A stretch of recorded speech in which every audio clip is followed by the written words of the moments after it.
everybody. I am Debbie Bisno, and this is McCarter at Home, and it's our virtual programming platform from Princeton, New Jersey.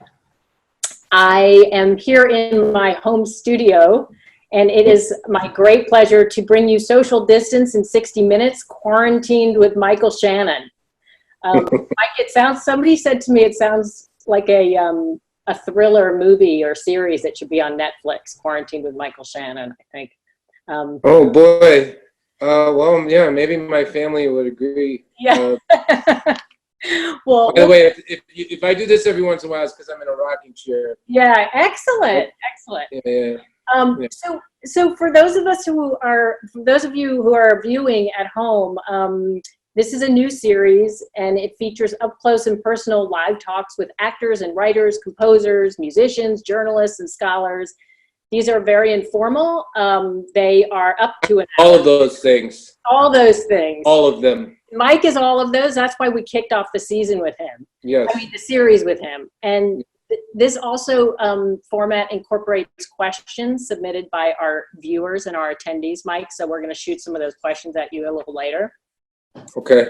And I forgot to say, but of course, it should not go without saying that you are an Academy Award, multiple Academy Award nominee, Golden Globe nominee, and Tony Award nominated actor. And most importantly, my friend, I think, yeah. A father, a husband, a musician, you're all those things. So I want to thank you for allowing us to peer into your personal life. And I was thinking that it's kind of cool. There's always a silver lining to things. It's kind of cool that we aren't being told by the studios or some publicists that we have to stick to talking points, right? So we could just talk about it. We can talk about whatever we want. Yeah, exactly. I mean, that's not always a great situation, but sometimes. But I'm wearing my my shirt. Oh, wow. I mean, we got these made after the Red Orchid production, but nevertheless, this is the... That's amazing. So this is a great segue for those of you. Simpatico is a play by Sam Shepard that Michael starred in at McCarter in 2016. It started in Chicago at his theater company, A Red Orchid Theatre. Shout out to all of our friends in Chicago at A Red Orchid. And the ensemble came to Princeton and performed in this production, and it was one of the highlights of that season for sure, and my time there. And Mike, we go way back, and it's like 25 years, I think, in Chicago theater is where it started for us. I know we both ran theater companies there, and yours is still going strong. We reunited on Grace on Broadway, which also starred your wife, the fabulous Kate Arrington. Yes. Ed Asner, who I think has a book coming out soon. Well, they're writing a book about him. I think so. Yeah, think so. And also our pal, the amazing Paul Rudd. So I was thinking back in prepping for this that we've gone through some major things together during those shows, namely during Grace in 2012, we had Hurricane Sandy. That's correct, yes. That stopped things for a while. There you go. There's the first interruption, right? I was thinking that happened, and then this summer during Frankie and Johnnie and Clair de Lune, we had that power outage when it was sweltering hot, and it was, I think people poured out onto Times Square during that. And I think we both agree that COVID-19 tops those episodes in terms of... Yeah, that's true. We also had a performance during previews where towards the end of the first act, someone had a stroke. Oh, yes, we did. Yeah. Because that had never happened to me before. I was literally... It's kind of the climatic moment of the first act when I'm on the phone with the DJ. Right. And Audrey went into the bathroom, and I'm pleading with him to play this song. And next thing I'd never heard a God mic before. Yeah, that was the first time in my life I'd ever heard a God mic. during a show.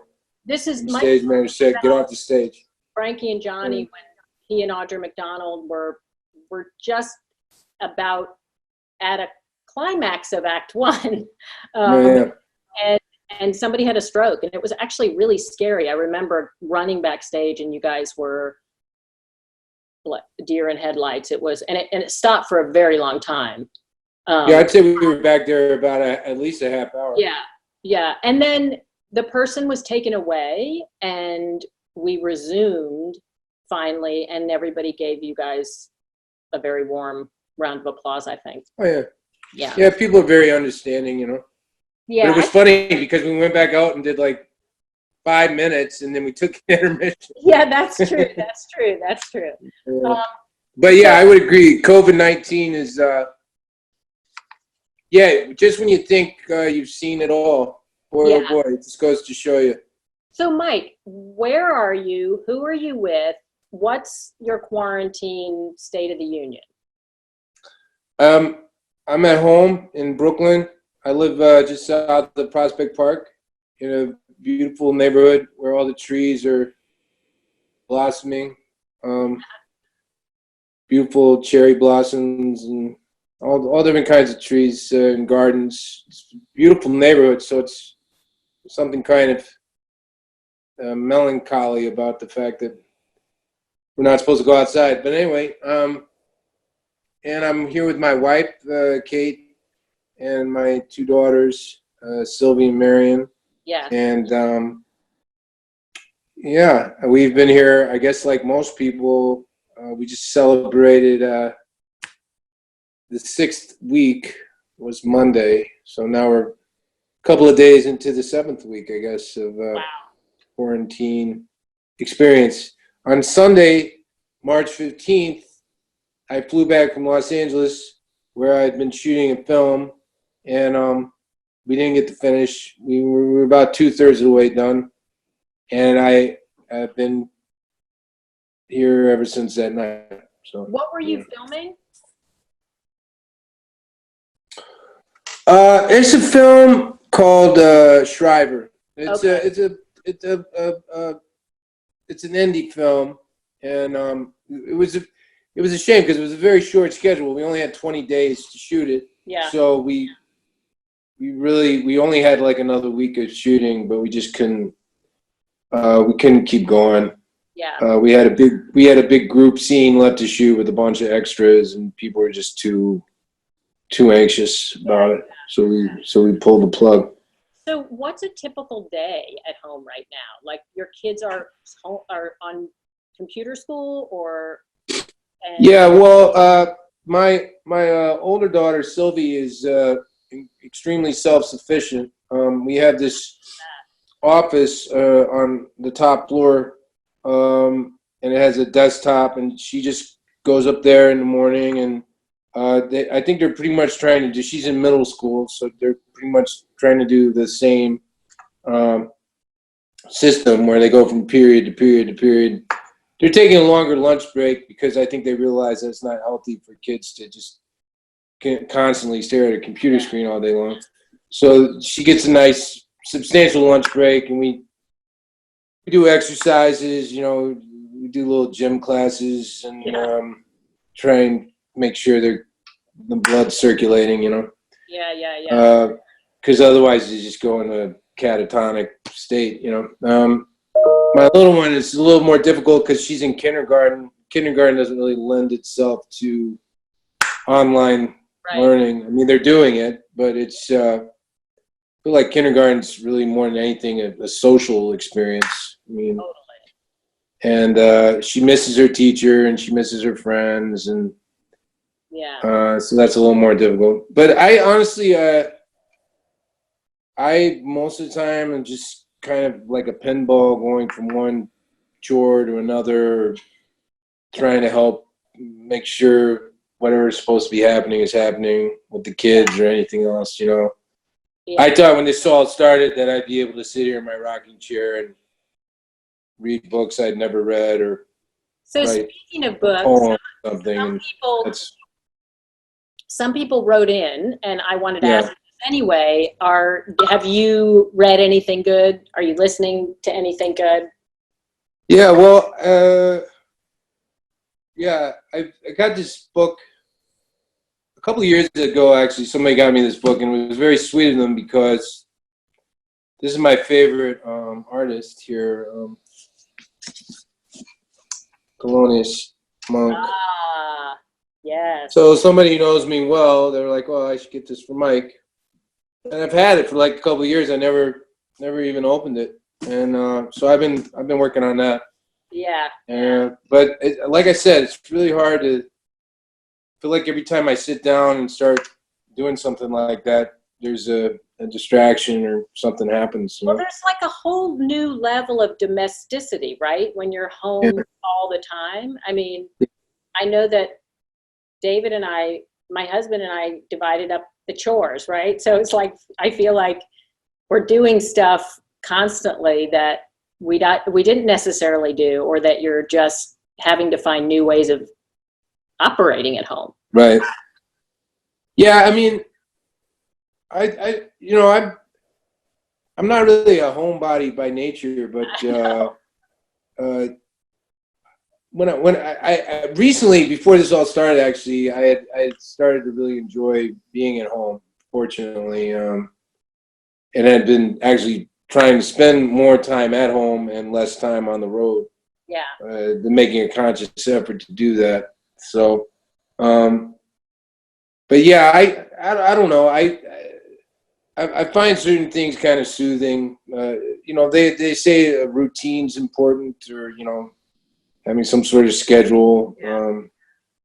I kind of every night just take care of certain things, and it helps me stay sane. Yeah, because you're usually a walker and a subway rider and a workouter, and Well, I still walk. I walk a lot because it really helps settle my anxiety.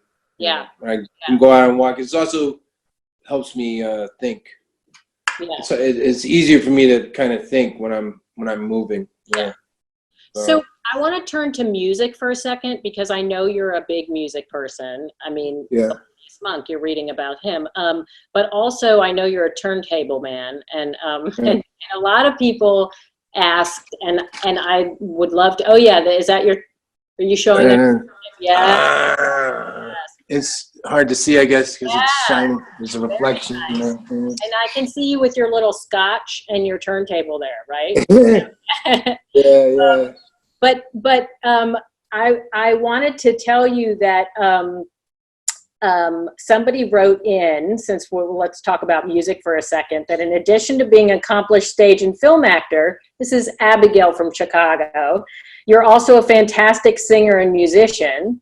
Your guest appearances at the Metro in Chicago and your theater company, A Red Orchid's parties, have become the stuff of legend.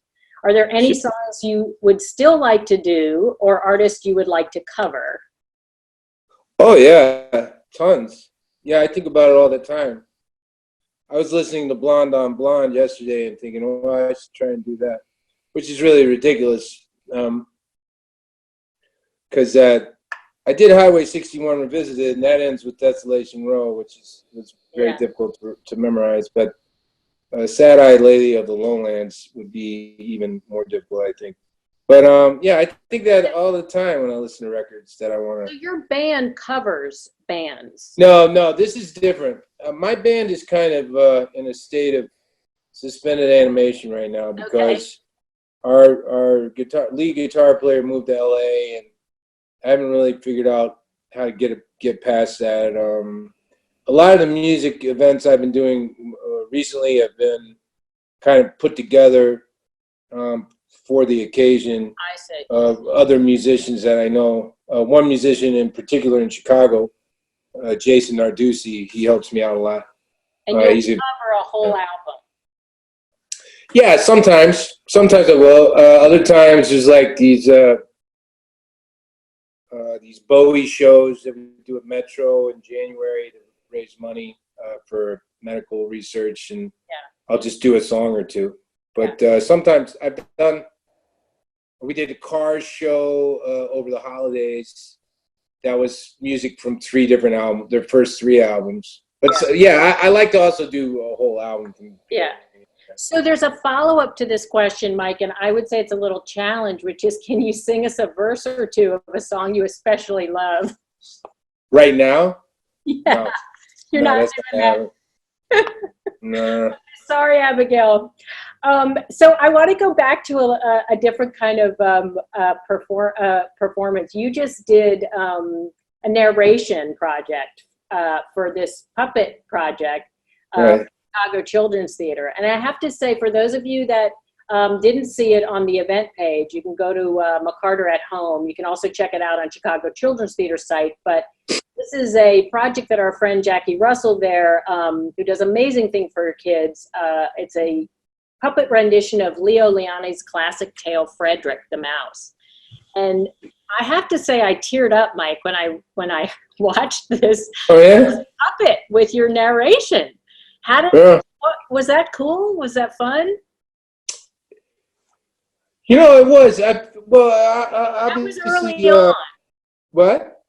It was early on in this social distancing process. Yeah, it was. It was funny how many people reached out like right after it started.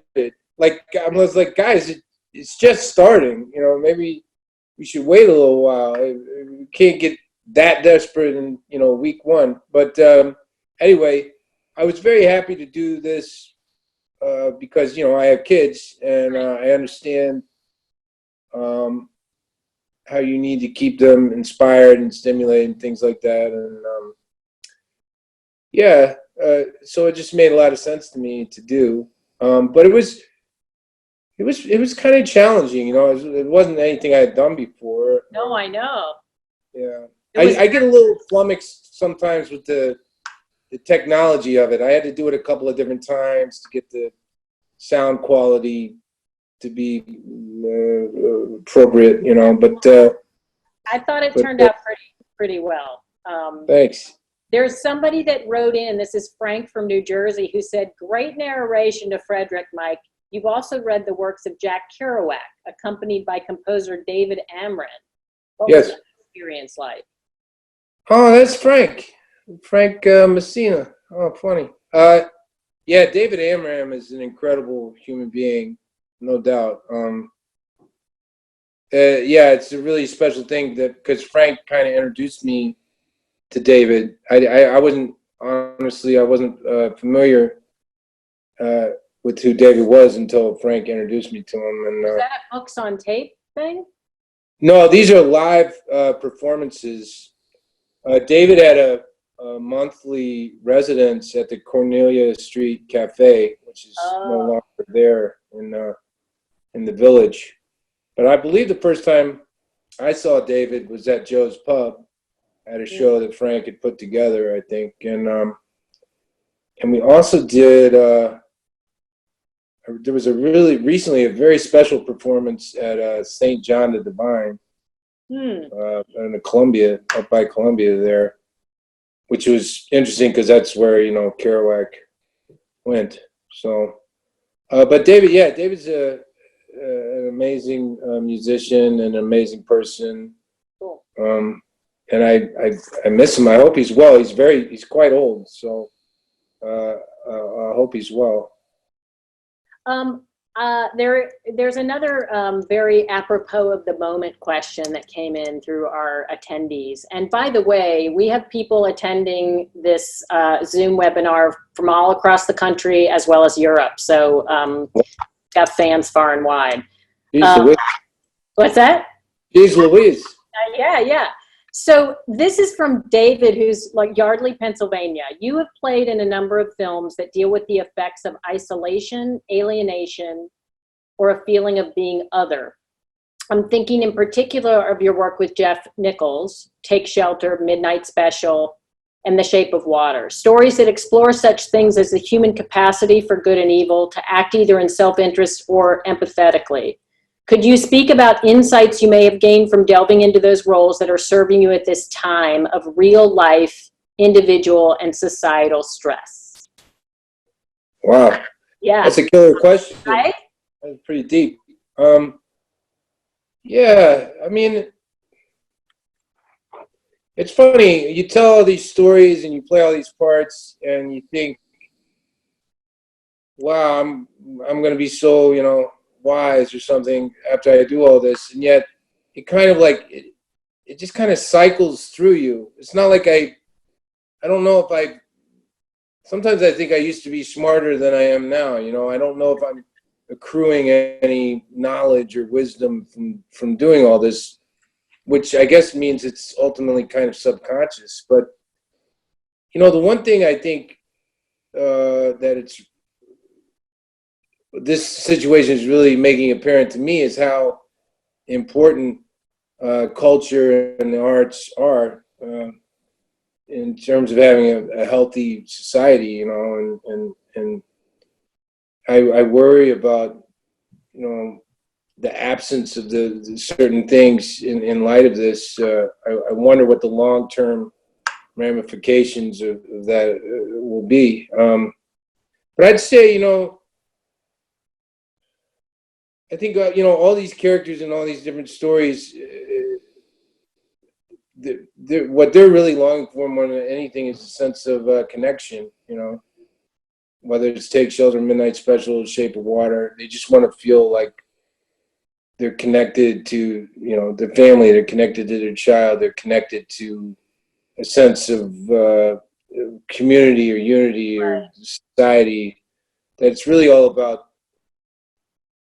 connection and unity, and anything that keeps us from that is kind of bringing us away from the light, you know.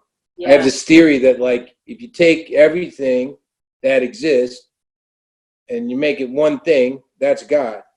Yeah. And so unity creates God, and chaos or discord creates the opposite, the devil, whatever you want to call him. So it's kind of an overly simplistic way of looking at things. No, but I think it makes total sense, because look at what we're doing in this time when people can't congregate or can't connect.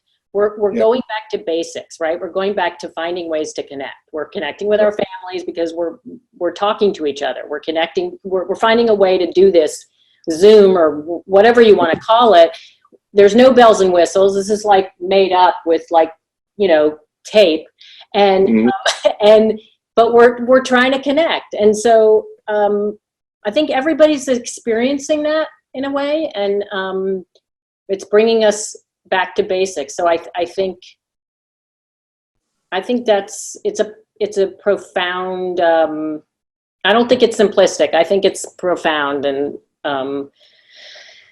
what it will be on the other side is sort of a mystery, I think, for everybody. And on that note, what do you think theaters and film, I mean, there must be talk I know there's talk among the theater industry, but I don't know what the talk is among the film and TV industry. Like, when do we get back, and what does it look like? And do you have any thoughts about that? You know, I've heard a lot from different sources, you know, my agents and producers, people trying to get stuff together. You know, obviously there's a lot of pressure to get back into production from the studios and the streaming platforms, and, you know, because they're afraid they're going to run out of content. Right. So I think the groups that are being really careful are the unions. Yeah. I think the unions are being very tough about what they'll accept. And right now, honestly, a lot of the solutions I'm hearing are a little outlandish. I don't ever blame anybody for being cautious in this situation, but the amount of restrictions and rules that they want to put on production are just streaming or they'll prohibit. I mean, they literally are talking about, like, before you shoot, putting the entire crew in quarantine for 2 weeks. Right, I've heard that. There's no group of people that's going to want to spend 2 weeks in, like, some sort of commune situation before exactly. they can even go to work. We're already doing that at home. Yeah. Right? So, but they, I think, look, far be it from me to say I'm just a dumb actor, but I think at a certain point there's gonna be a little risk involved, and we're just gonna have to say, we're not sure whether we're gonna be totally 100% safe, but how long can we do this? Yeah, it's exactly. like, I don't know, but I don't have the answers, but I know people are trying. What I'm more worried about the theater, to be honest. Yeah, me too. That's really what I love, and that's what I've been doing for the last 30 years of my life. So it's really odd because that's like 2/3 of my life I've been doing theater, and now I think easily a year or two is going to go by. Right. Easily. Right. If not and longer. I know you already, in a normal world, you already get frustrated if you go a year without, or 6. I mean, you're always wanting to get back to the theater. Speaking of that, let's talk a little bit about that, because you worked with and developed relationships with some of the most celebrated playwrights, like Shepard, we talked about earlier, and most recently the incredible late Terrence McNally, who just passed away. May he rest in peace. Yes. And we were both blessed to have worked with him, I know. And can you talk a little bit about that magic of working with a writer who's in the room, or a writer who comes to see the work, or like, what is that magic that's different, from doing an O'Neill and right. And yeah. Oh, go ahead. No. That's it. Yeah. The experience with Terrence was just pure magic. It was pure. I've worked with, like you say, I worked on plays where the playwright is no longer available for rehearsal. I worked on plays where the playwright just wrote the play and it's the first time we're ever doing it and they're there every day. But I never had a situation quite like the one with Terrence. This is a play that's obviously been done a lot. There's been a lot of productions of it, and I could understand him maybe feeling like, well, I don't need to micromanage this to be around all the time, because I've seen this play like 100 times and people have done it 1,000 times. But he was so in love with the play, and he was so in love with the production, and just it kind of crystallized and encapsulated everything that you would hope theater could mean to somebody. It brought him so much joy, and I can't honestly say I'd ever seen theater do that for anybody. I mean, I know there's a lot of people that love the theater and go to the theater and whatnot, but I just never seen it mean so much to somebody. And obviously, Terrence had been battling a few health problems for a while. And it was a very long, arduous process to get that play up and going. And I'm just so glad that we managed to pull it off when we did. Yeah.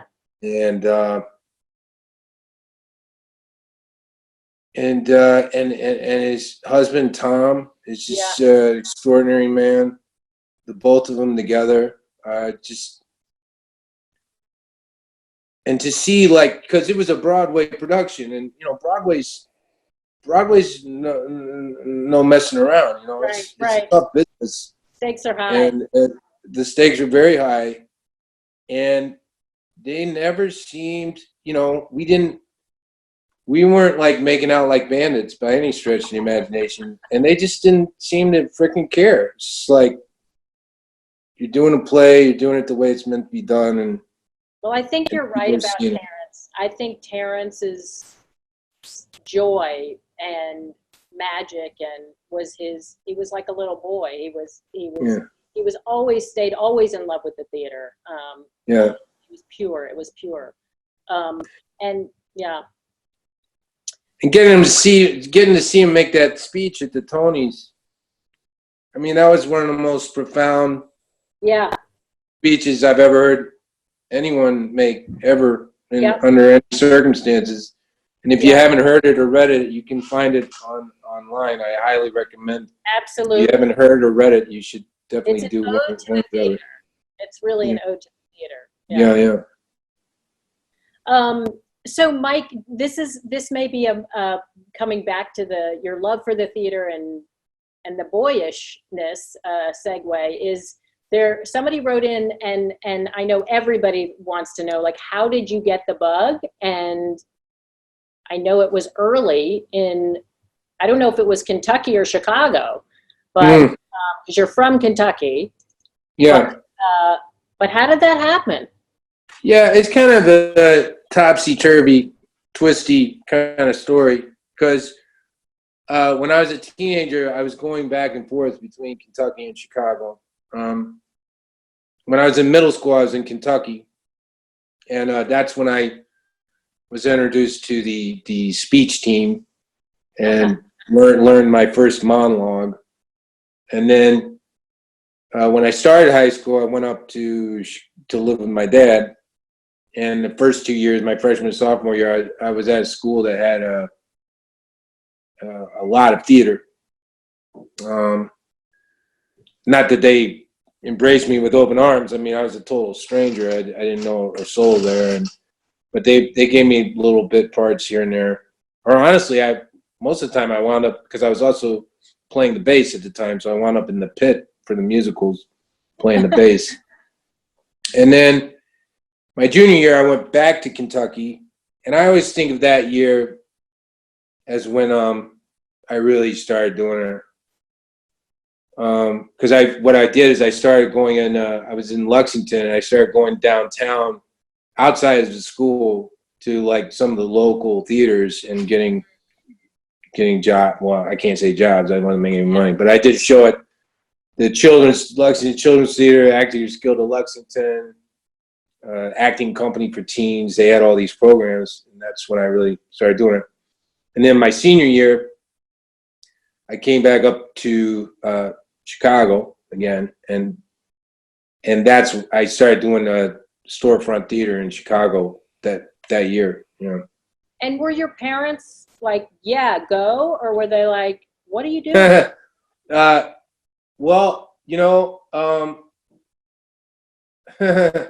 Your dad's a professor, right? Your dad was a professor. Yeah, my dad was a professor at DePaul University for a long time, over 30 years, and that's why he was in Chicago. And you know, he taught business, finance, accounting, valuation, whatnot, and so it was a little strange. But he what he really wanted more than anything is he wanted me to go to DePaul because I could go for free. And he said, they have the best theater school, DePaul Theater School. It's one of the best theater schools in the country. And I'm like, yeah, well, you know, I think the best theater school in the country is this little theater I'm doing a play at right now. So, and you know, he came around to it. I mean, when I started doing this, I didn't really honestly care what my parents thought about much of anything. And then once I started having a bit of success, they didn't mind at all. So, yeah, well, I would say you've had quite the success. Yeah. And so you there's a great question from a guy named Enrique from Brooklyn. He said, you once said in an interview that theater of the absurd is your home, which really resonates with me as an actor, with an affinity for the absurd. He's always been a fan of Ionesco. Are there other absurd playwrights you feel aren't as well known, or pieces you feel aren't as well known that you'd want to do? Huh, that's interesting. I feel like they've all been kind of canonized, really. I mean, but maybe I don't know enough about it. I mean, maybe I haven't done enough research. You know, I was supposed to be doing Waiting for Godot right now. Right, at Theater for the New Audience with Paul Sparks. Right. Yeah. And that's sad. That I really regret the fact I'm not doing that right now, but there are bigger problems. Yeah, I like, I mean, I love so like, one of the first plays I ever saw in my life is Six Characters in Search of an Author by Kieran Dell. I remember. I saw it at Goodman, and it made a huge impression on me. I was still a kid, and it just blew my mind. That and the other one was Waiting for Godot. I saw Waiting for Godot here in New York, but not in the city. It was like upstate somewhere. It was like a community theater production, and they were doing it outside on a children's play yard at a school. Oh, wow. Kind of like where the kids would play kickball or whatever. You know, this little kickball diamond. And they built this set and they did it outside. So those were two plays I saw early on. Like early immersive theater. Yeah. Now Six Characters, I don't know if it's been done much recently. I don't know. Right. But I love that play. Yeah, I remember reading that play in either high school or college. So David from LA, playwright and actor, asks we're going back to music for a second, if you're familiar with the work of the singer Harry Chapin, who I love. Yeah. Cats in the Cradle, Taxi, amazing artist and humanitarian, and David thinks that you look similar. Have you ever been approached about playing him on screen? The answer is no, right? No, I haven't. I've been approached about I played Elvis. Yeah. So I crossed that off the list. I've been approached about Bill Monroe, the bluegrass star. Who else? But nobody's ever said Harry Chapin. And are you interested in bringing your music into your work as an actor, or do you like to keep them separate? Yeah, they're pretty separate. They're pretty separate. I mean, I honestly, I don't feel like I have what it takes in the music realm. I feel like with music more than anything, I'm just a fan.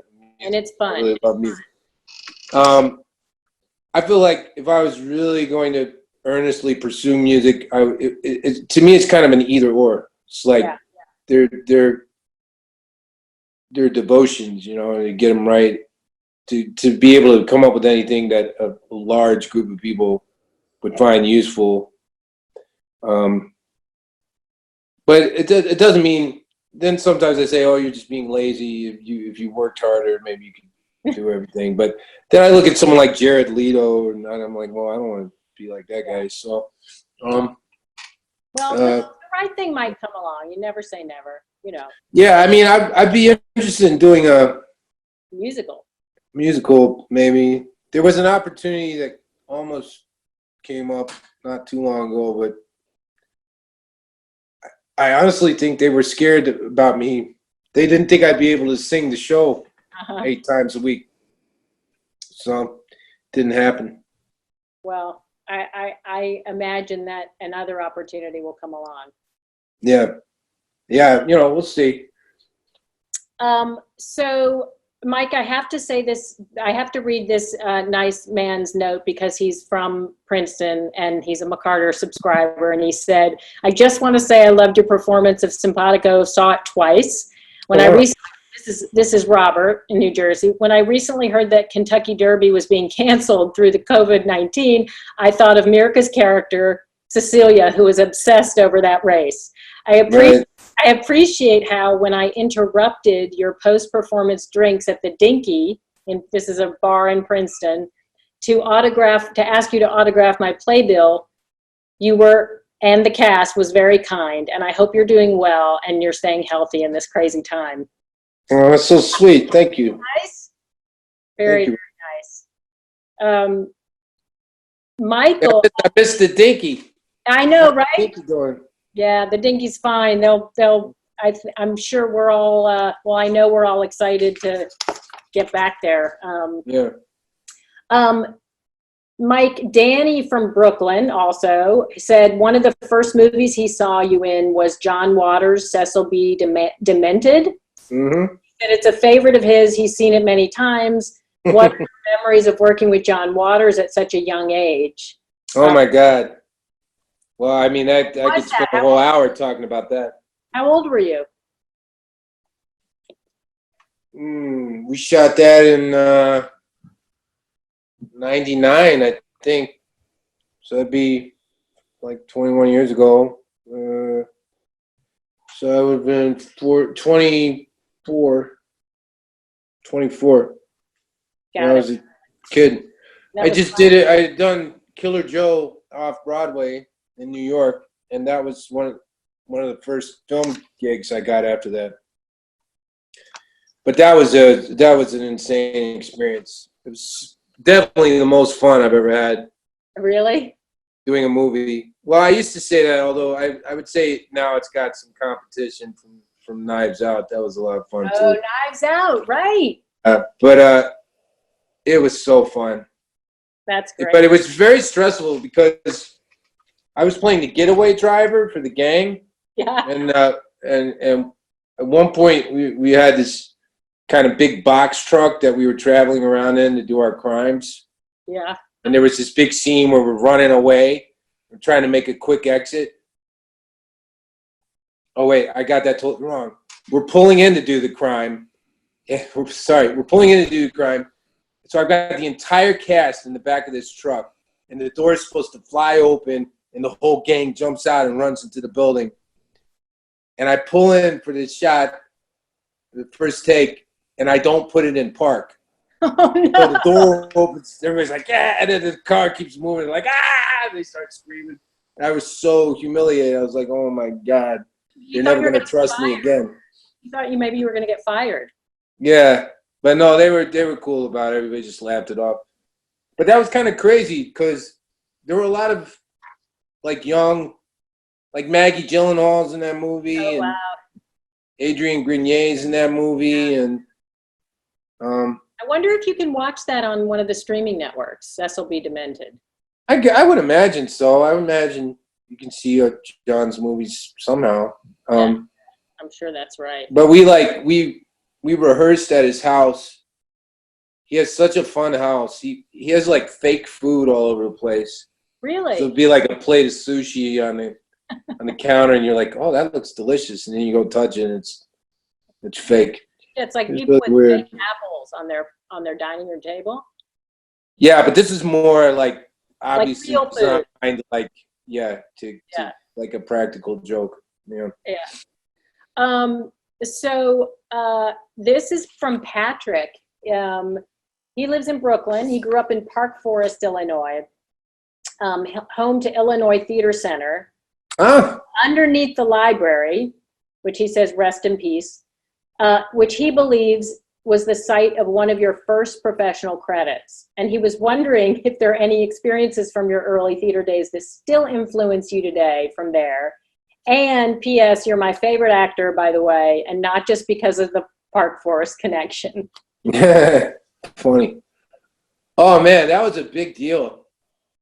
That was a big deal. That was my first job, and it was a hard play. It was Winterset by Maxwell Anderson, who wrote Key Largo, and it's written in like blank verse, and it's a really intense story about. So there was these two Italian anarchists, Sacco and Vanzetti. Yeah. Famously executed. And so this play imagines the son of one of them trying to get justice for the father, Yeah. And Park Forest is way out there, and I'm not quite sure how many people came to see it or whatever, but I sure love doing it. Well, he did. He came to see it. Oh, did he? Yeah, I was 16 when I did that play. Wow. Wow. I saw a picture of it. I look like a little boy. So crazy. Wow. I'd like to see that. Yeah. So I'm going to do one or two more questions, and then I'll do one more question. Then I want to ask you something about quarantining. But this is from a young man in Wisconsin, Najema Kamara, and I think a lot of young people probably are struggling right now, and it's a weird time to be in your 20s anyway. But But then during this, having a mentor, he's an actor, having a mentor is something young professionals hear of all the time. What advice would you give to a young actor who's struggling to find a consistent mentor in the theater and film business? Did you have a mentor, and or how do you? You know, I got so lucky. I think about this all the time because it's not the first time, you know, that somebody has asked, like, so how do you do this? Or tell me what to do. Tell me, how does it work? And I think a lot of times is, well, I'm pretty sure you don't want to do it the way I did it, but because it took a long time. And I mean, it's relatively speaking. Some people could say, well, it didn't take that long. You're only 45, but you know, I really did get lucky. When I was the second play I did in Chicago after Winterset was these two one-acts by Howard Corder called Fun and Nobody. Great playwright. Yeah, and that's where I met Tracy Letts. Oh. Played my dad in that play. And it's also where I met Dexter Bullard. Dexter, the directed the play. Yeah, and directed Grace that we did together, and directed me in Tracy's work and a lot of other stuff. So, you know, I was very fortunate. I was in Chicago in the 90s. That group of people that was there. It was a unique group of people. It was kind of a generational thing, you know? Yeah. And I was on the young side of it, but I was fortunate that I was somehow able to ingratiate myself with older people, and they didn't seem to mind that I was like 5, 10, 15 years younger than a lot of them. They just didn't care. But I think a lot of times people think there's a right way, or young people think there's a right or a template to use for, you know, making it. And yeah. I always, whenever I go and talk to college students or people that are just starting out, I mean, I had such a winding path too, right? So starting out as an actor and ending up as a producer, I didn't know that would happen, but I think you have to allow yourself to tic-tac and, yeah. you know, and flow, and there is no right answer and no mistakes in this business. You have to keep saying yes, right? Yeah. Yeah. And I mean, I was willing to do,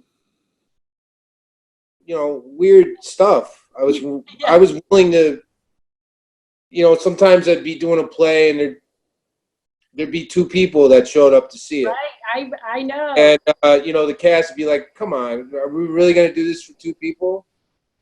And I was always like, "Yeah, we are. I want to. Yeah. Why wouldn't we?" Yeah. Or I'd do a play in the basement. There was this restaurant called Cafe Voltaire. I did shows there too, Mike. I think the actor that went through Chicago did shows there. Yeah, it was free. It was a free space, but it was literally a cinder block basement with folding chairs in it. And you had to like, you can do a play here for free. You give us half of the box office, and you can do whatever you want. And you had I would go down there and do crazy stuff. Totally. Yeah. Right? Actors would be like doing costume changes while a patron would be in the bathroom or something. Yeah. It's crossing. There was no booth. There was no. Yeah. But you just went down there. I did something down there once entirely alone. Like, I didn't even have a stage manager. I didn't have anything. I just I took this David Mamet has this radio play he wrote called The Water Engine. And if you get it, there's a preface called Mr. Happiness, which is like an advice columnist. Oh, wow. Mr. Happiness. It's a very short, it's a monologue. It's about, I don't know, 2 or 3 pages long, where he answers some letters. You know, people write in, he gives them advice. So I imagined it as if this homeless guy was like sitting on the street, like making this up, and like reading off like a box of cereal, this letter, and then giving his advice. And my set was basically like a couple of bags of trash, Christmas lights, and then I would just sit in the corner and I would do it. And like maybe, you know, like nobody came to see, but I would just do it. I was supposed to do it at 7:30. I did it at 7:30, and there'd be like 2 or 3 people there. And it's like, and I can't hand that off as like advice. Like, that's my advice to you. You should do that, you know, but I just love doing it so much. I mean, the only thing I can ever really think of is, you know, what it was really about for me was meeting writers and getting in with writers. Yeah. Because you know, other actors, they don't really help you that much. But if you know somebody who writes plays and they're good at it, then that's really helpful. Starts on the page. Yeah. Yeah. I wonder if Mamet ever had heard about your performance in that. I doubt it. I mean, hopefully, maybe he will now. It sounds like a perfect streaming content for Zoom. Like, I could have Zoomed. Yeah. Just you. Well, maybe, who knows? Maybe I should dig it back up. Resurrect that, Mike. Yeah, I could go to the park and get some garbage. And exactly. Exactly. Yeah, you see little piles of garbage in the park all the time. Yeah. So we're gonna wrap up with a question about back to the quarantining with you, which has been amazing. It really has. I really, really, really appreciate you sharing, and I appreciate your family allowing you to share this personal time. They're being very cooperative. Yeah, I've got more noise than you. There are 2 things. One, what has surfaced that's irritated you during this time? It could be silly, or it could be more philosophical. And what has surfaced that's inspired you during this time?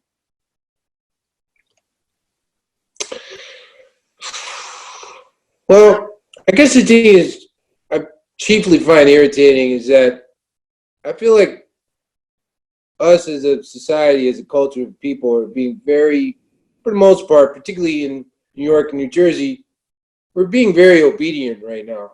And we're taking a leap of faith. You know, these very stringent demands are being made of us, and largely because we're worried about our own safety, but also out of a sense of concern for the greater common good, we're going along with it.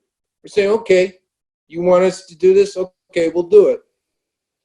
I don't necessarily feel that on the other end that's being honored or respected enough. And I wish that I felt like they were accomplishing more quickly than they are. Because if this is a war, then the person leading us in this war needs to be a little more inspiring than what I'm seeing right now. Amen. Yeah, so that's what's been irritating me. But speaking of inspiration, you know, I just am constantly amazed by my children, by my children's resiliency, their toughness, their strength. Honestly, they're stronger than I am, and they're very empathetic, sensitive, understanding people. They know what's going on. We don't sugarcoat it. We don't hide it from them. We play NPR in the house. They hear it all, but they're not scared. They're not freaking out,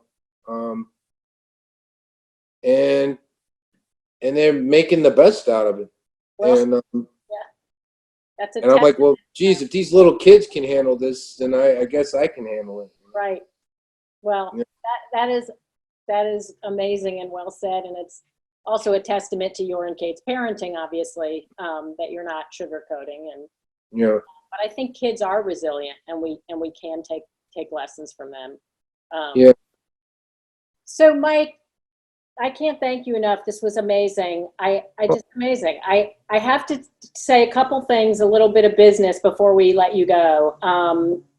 You're on tonight at 8 p.m., I think, with the Drama Critics Circle Award, which is, I just learned, so your digital dance card is, full for the rest of the night. Sorry, I didn't know they were both the same day. I think it's great. It's like Michael Shannon, 24/7. So that's 8 p.m. I think you're doing you're going to present some awards, and Will Arbery is getting one of those, one of the most amazing playwrights for his Heroes of the Fourth Turning. Yep. So also I wanted to mention that coming up next on this series at McCarter at Home, Social Distance in 60 Minutes, we'll be talking with Irene Sankoff and David Hine, creators of the Broadway musical Come From Away. Mike, maybe they have their next musical. You can star in that. They were our neighbors when we were doing Frankie and Johnnie. Oh, that's right. Did you get to know? I would go out at the intermission in the little alley there and stand there in my bathrobe and listen to Come From Away. Excellent. That's what I did every intermission. Yeah. There might be a musical in your future, I'm feeling. Or at least a play about me standing in the alley in my bathrobe listening to Come From Away. Yes, I like it. And then this Saturday night, Mike, McCarter is honoring Emily Mann for her 30 years as the artistic director and resident playwright. So there's a virtual tribute. And because you're so addicted to the digital world, you're welcome to Zoom on in. This is a celebration for the entire community. It's anyone can register, and I know that you wanted to give a shout out to Emily, and she also wanted to say hi to you here. And to everybody joining, thank you so very much for joining us.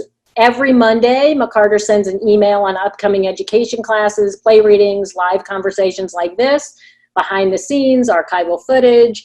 And as soon as you sign out of this event, you'll be taken to the McCarter website where you can see where to sign up and do all that. You can also see all the projects we talked about with Mike and film clips.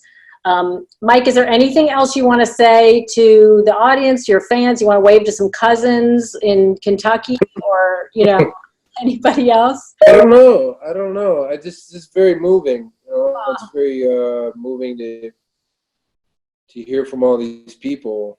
It's really, you have a lot of fans. Yeah, I hope everybody keeps it together and stays safe. And see you in the theater. See you in the theater for sure. Thank you so much, Mike, and thank you everybody for joining us.